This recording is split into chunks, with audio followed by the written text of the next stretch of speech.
Gemuruh petir menyambar di langit malam, seolah mengutuk keputusan yang baru saja diambil oleh Darman. Laki-laki parubaya itu berjalan gontai keluar dari sebuah pendopo tua di pinggiran desa berhutan jati. Di tangannya, tergenggam erat sebuah kotak kayu kecil berukir aksara Jawa kuno. Di dalam kotak itu tersimpan selembar uang kertas pecahan Rp100.000, yang warnanya tampak lebih merah dan pekat dari uang pada umumnya. Darman adalah seorang pedagang kain di pasar tradisional yang usahanya diambang kebangkrutan. Utang rentenir mencekiknya hingga ia nyaris gila. Dalam keputusasaan, ia mendatangi Mbah Kliwon, seorang paranormal beraliran gelap yang tersohor mampu memberikan jalan pintas pesugihan, uang balik. Syarat yang diberikan Mbah Kliwon terngiang di telinga Darman seperti kaset kusut. Uang ini sudah diisi hodam, men. Belanjakan sebelum matahari terbenam. Begitu uang ini berpindah tangan, hodam di dalamnya akan mencari jalan untuk kembali ke dompetmu. Kau akan kaya raya. Tapi ingat, jangan pernah menatap mata orang yang kau beri uang ini lebih dari 3 detik. Dan jangan pernah merasa kasihan. Keesokan paginya, dengan tangan gemetar, Darman memulai aksi pertamanya. Ia pergi ke pasar hewan dan membeli seekor kambing seharga 3 juta rupiah. Ia mencampurkan selembar uang merah itu di antara tumpukan uang lainnya. Sang penjual, seorang kakek tua yang matanya sudah rabun, menerimanya tanpa curiga. 1 jam kemudian, ketika Darman duduk di warung kopi, ia merogoh saku celananya.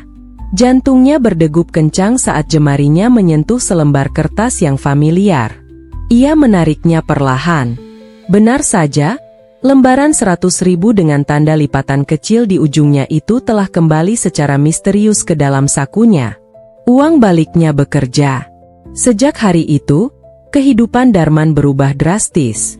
Ia berkeliling dari satu kota ke kota lain, membelanjakan uang baliknya untuk membeli emas, barang elektronik, hingga sepeda motor, lalu menjualnya kembali untuk mendapatkan uang bersih.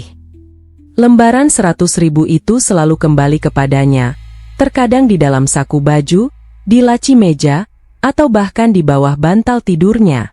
Dalam waktu kurang dari 6 bulan, Darman berhasil melunasi utangnya, membeli rumah baru, dan memamerkan kekayaannya kepada tetangga yang dulu sering mencibirnya.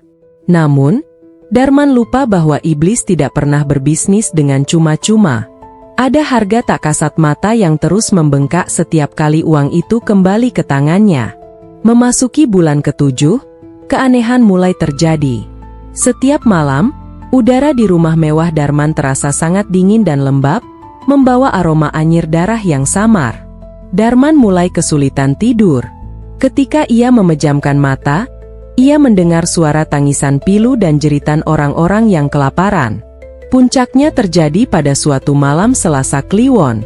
Darman terbangun dengan napas tersengal karena merasa ada beban berat yang menekan dadanya.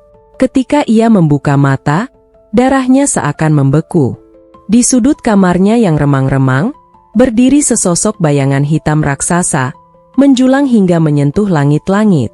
Sosok itu tidak memiliki wajah, hanya gumpalan kabut pekat dengan sepasang mata merah menyala yang menatap tajam ke arah Darman. Bayangan hitam itu bukan sekadar halusinasi. Ia membawa hawa kematian. Sosok itu perlahan mendekat, mengulurkan tangan bayangannya yang panjang, mencekik leher Darman hingga pria itu meronta kehabisan napas. Tepat saat Darman merasa nyawanya akan melayang, bayangan itu menghilang, meninggalkan Darman yang terbatuk-batuk mengeluarkan darah. Teror bayangan hitam itu tidak berhenti di malam hari. Kemanapun Darman pergi, ia merasa diikuti. Saat bercermin, ia sering melihat bayangan hitam itu berdiri di belakangnya. Saat menyetir mobil sendirian, ia bisa melihat mata merah itu mengawasinya dari kursi belakang melalui kaca spion. Hidup Darman menjadi neraka. Ia menjadi sangat paranoid, mudah marah, dan tubuhnya kurus kering karena kurang tidur serta dihantui rasa takut yang luar biasa. Suatu sore, Darman tak sengaja melewati pasar hewan tempat ia pertama kali menggunakan uang baliknya. Matanya tertuju pada sebuah bendera kuning yang tertancap di depan lapak kakek penjual kambing. Darman mendekat dan bertanya kepada pedagang lain. "Mbah Karto meninggal sebulan lalu, Pak," jawab pedagang itu dengan nada sedih. "Kasihan, usahanya bangkrut tiba-tiba. Uang hasil jualannya sering hilang misterius tanpa jejak. Karena stres dan memikirkan utang, beliau jatuh sakit dan akhirnya meninggal." Bagai disambar petir di siang bolong, lutut Darman lemas seketika. Mbah Kliwon memang berkata uang itu akan kembali, tapi ia tidak pernah menceritakan dari mana energi tarikan itu berasal. Uang balik itu tidak sekadar kembali, melainkan membawa serta keberuntungan, rezeki, dan usia dari korban-korbannya. Bayangan hitam yang terus mengejarnya adalah wujud dari hodam penagih utang nyawa dan perwujudan dari kutukan serta keputusasaan orang-orang yang telah ia tipu. Hodam itu kini bersiap mengambil nyawa Darman sebagai bayaran puncaknya. Dihantui rasa bersalah yang teramat dalam dan ketakutan akan kematian yang mengintainya setiap detik, pertahanan mental Darman akhirnya hancur. Malam itu, diiringi isak tangis penyesalan, ia mengemasi selembar uang merah laknat tersebut. Ia mengabaikan godaan iblis di kepalanya yang terus membisikkan janji kekayaan. Darman memacu kendaraannya menembus malam, mencari sebuah pondok pesantren tua yang terkenal dengan seorang kiai sepuh berilmu tinggi. Sesampainya di sana, Darman tersungkur di depan pintu masjid, menangis meraung-raung meminta pertolongan. Kiai tersebut, dengan tatapan teduh namun penuh ketegasan, menatap uang merah yang diletakkan Darman di lantai masjid. "Uang ini sudah meminum banyak air mata, anakku," ucap sang kiai perlahan. "Hodam di dalamnya sudah membesar karena keserakahanmu. Jika engkau benar-benar ingin bertaubat, kau harus rela melepaskan semua yang kau dapatkan dari jalan ini. Tidak boleh tersisa satu perak pun. Apakah kau sanggup kembali menjadi orang miskin untuk menyelamatkan jiwamu?" Darman mengangguk dengan air mata berderai. "Saya sanggup, Kiai. Biar saya miskin harta, asal tidak mati dalam keadaan musyrik dan dikejar iblis." Proses pembersihan itu berlangsung mengerikan.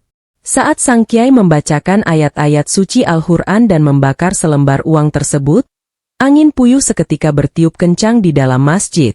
Terdengar jeritan melengking yang memekakan telinga, persis seperti jeritan bayangan hitam yang sering mencekik Darman. Asap tebal berbau bangkai mengepul dari uang yang terbakar, sebelum akhirnya hancur menjadi abu yang terbawa angin malam. Keesokan harinya, Darman menepati janjinya. Ia menjual rumah mewahnya, mobilnya, dan seluruh aset yang ia miliki. Uang hasil penjualannya ia sumbangkan seluruhnya ke panti asuhan, masjid, dan disedekahkan secara diam-diam ke rumah keluarga korban-korbannya sebagai bentuk penebusan dosa, meski ia tahu nyawa takkan bisa dikembalikan. Kini, Darman kembali ke kehidupan asalnya. Ia menyewa sebuah kamar kos kecil yang sempit dan panas. Sehari-hari, ia bekerja sebagai tenaga serabutan di pasar, mengangkat karung beras hingga punggungnya pegal. Tubuhnya lelah, pakaiannya lusuh, dan dompetnya seringkali kosong. Namun, ada satu hal yang kini ia miliki, kedamaian. Setiap kali ia merebahkan tubuhnya di atas tikar tipis yang kasar, Darman bisa langsung tertidur pulas. Tidak ada lagi hawa dingin yang mencekam, tidak ada lagi bau anyir darah, dan yang terpenting, tidak ada lagi bayangan hitam bermata merah yang mengintainya di sudut ruangan. Darman telah kehilangan seluruh hartanya, tetapi ia berhasil merebut kembali jiwa dan ketenangannya dari cengkeraman kegelapan. Dikala senja perlahan turun menyelimuti riuhnya pasar, Darman kerap menyempatkan diri duduk di emperan toko, menyesap segelas teh hangat yang dibelinya dari sisa upah memanggul beras hari itu. Ia seringkali tersenyum menatap orang-orang yang berlalu lalang, menyadari bahwa tawarannya seorang pekerja keras yang dilandasi kejujuran jauh lebih berharga daripada tumpukan emas hasil bersekutu dengan iblis. Meski jalan hidupnya kini terjal dan tubuhnya senantiasa dibasahi peluh, Darman tahu ia telah memenangkan pertempuran terbesar dalam hidupnya. Sebuah pertobatan sejati yang mengantarkannya pulang pada cahaya ilahi, meninggalkan bayangan hitam itu terkubur selamanya bersama keserakahan masa lalunya.